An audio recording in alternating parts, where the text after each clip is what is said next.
welcome back.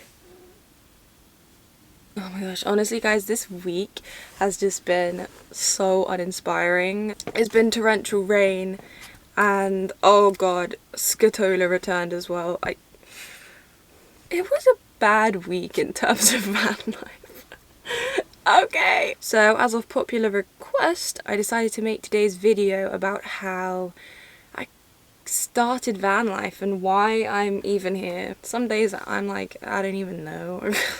Okay, so here's my story of why I live in a van. To be honest, the normal life we live has never felt right to me. I never felt right about school. I always felt like something was missing. Something was a bit off. And in 2019, these feelings all kind of surfaced. I lost my grandma, who was one of the most important people in my life across the course of several months. This was at the same time as taking my A-levels, essentially breaking up with my best friend of 8 years, and just having a generally just uncomfortable existence.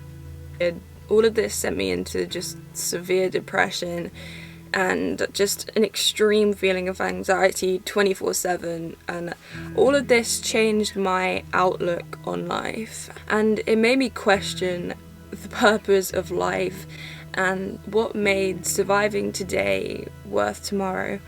And I couldn't think of anything.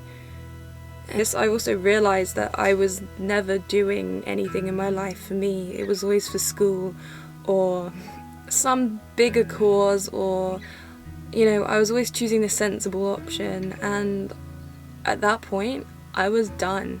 Losing my grandma destroyed me, and all of the other events as well combined just created this perfect storm where it was enough to make me break out of normal living.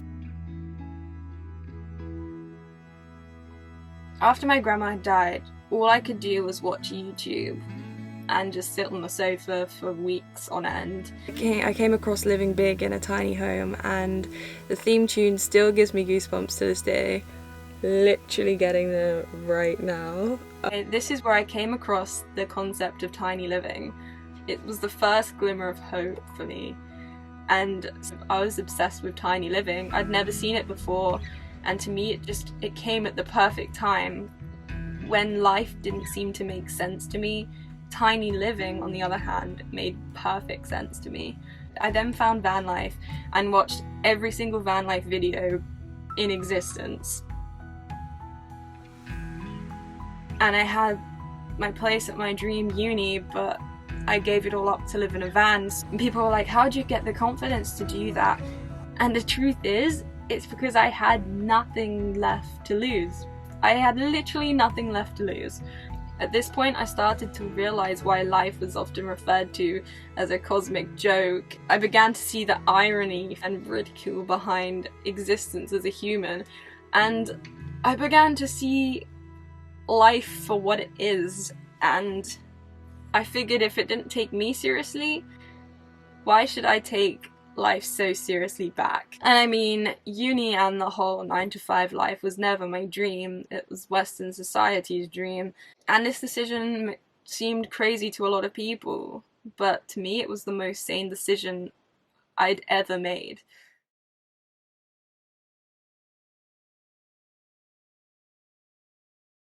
When I came across tiny living, my parents also fell in love with the idea as well, and they'd had enough of being crippled by rent, so they bought a caravan for us to live in. It wasn't the best, and it definitely wasn't big enough for 3 of us, but we stayed in the driveway of my grandpa's house and travelled round a bit. I worked on food trucks, and when winter came, I headed up to the Alps to work as a chalet host for a bit, and had honestly the best time of my life. This allowed me to really save up enough money to buy my van. And when Corona came and the world shut down, I was shipped back to England, and for the next 1.5 years I worked flat out from our drive-through churros truck that we made from the driveway during the lockdown, and building my van at the same time. I converted the van myself because I simply watched so many van conversions that I just learned how to do it. So I had my van and I spent the next 1.5 years converting it into a tiny home. The van build was really hard, and it definitely would have been nice if I allowed myself to ask for help, but I'm an only child and I like to do things alone. So my parents were still living in this caravan. I was about halfway through my build and I convinced my parents that they should convert their work van into a tiny home as well. I finished my van, they finished their van, and on September the 24th we took a major leap of faith and drove 24 hours to the south of France. This was mainly because we were scared the borders were gonna shut again. So we kind of ditched everything. I threw everything, like the van was a mess.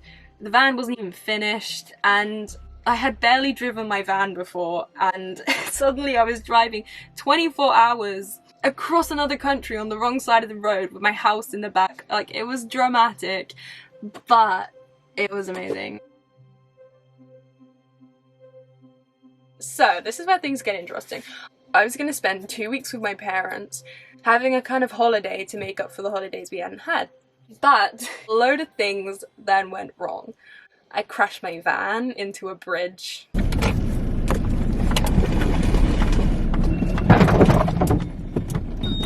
You can see I've taken the things off here and here. Gigi broke her leg and the insurance wouldn't cover it, which was so expensive. And I had problems with the van. My plug hose snapped and I flooded my van. My water heater wouldn't work, my van wasn't finished. At this point I began to question if van life was even for me, if I was even meant to be doing this, because it sure as hell felt like not. And I was just like, why am I even here?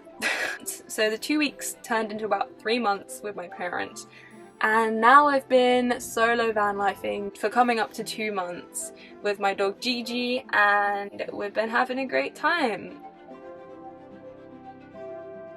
After 5 months of living on the road, I've kind of realised that van life is just normal life, but a lot less predictable and a lot cheaper than living in a house. Despite all the things that have happened, I still wouldn't trade van life for living in a house or any other lifestyle. Although some days really suck and you feel like you've made the worst decision in the world, there are 100 million other days where you're gonna feel like you've made the best decision you could possibly make, and van life can really make you feel like you're on top of the world.